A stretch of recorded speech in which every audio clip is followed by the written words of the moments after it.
আজি আমি ইয়াত সকলোৱে অংগনবাড়ী কৰ্মী হৈ গোট খাইছো।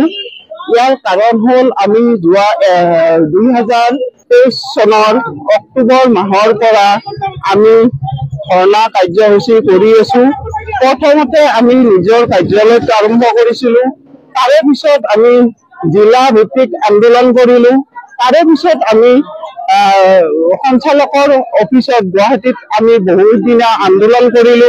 সেই আন্দোলনৰ ফলত আমাক সঞ্চালকে কিছু দিনৰ বাবে আন্দোলনটো স্থগিত কৰি সাময়িকভাৱে স্থগিত কৰি ৰাখিব দিলে। সেই মৰ্মে আমি আন্দোলনটো স্থগিত কৰি ৰাখিলো।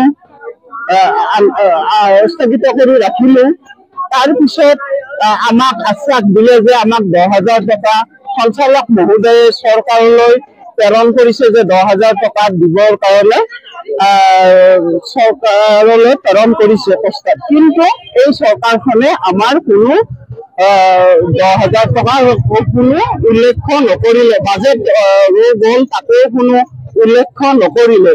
সেয়েহে আমি পুনৰ 15 ফেব্ৰুৱাৰীৰ পৰা আমি অসহযোগ আন্দোলন আৰম্ভ কৰিছো।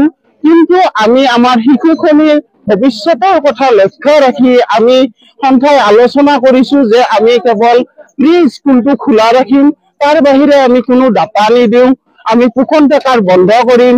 কিন্তু আজি আমি আৰু সমবেত হ'ব লাগিল বহুত দুখেৰে, কাৰণ আমি কাৰ্যালয়ৰ পৰা বহুত হেঁচা পাইছো, আমি পোষণ টেকাৰ খুলিব লাগে আৰু মাৰ্চ মাহৰ মাননিখিনি আমাৰ বন্ধ কৰি থৈছে আৰু বিভিন্ন আমাৰ চাকৰিটো খেদাব, এনেকে বিভিন্ন সমস্যা সিহঁতে কৈছে। আমি বহুত সমস্যাৰে আৰু জৰ্জৰিত হৈছো, কাৰণ আমাক বহুত হেঁচা দিছে কাৰ্যালয়ৰ পৰা। সেইকাৰণে আমি আজি ইয়াত সকলোৱে সমবেত হৈ ধৰ্ণা কাৰ্যসূচী ৰাখিছো।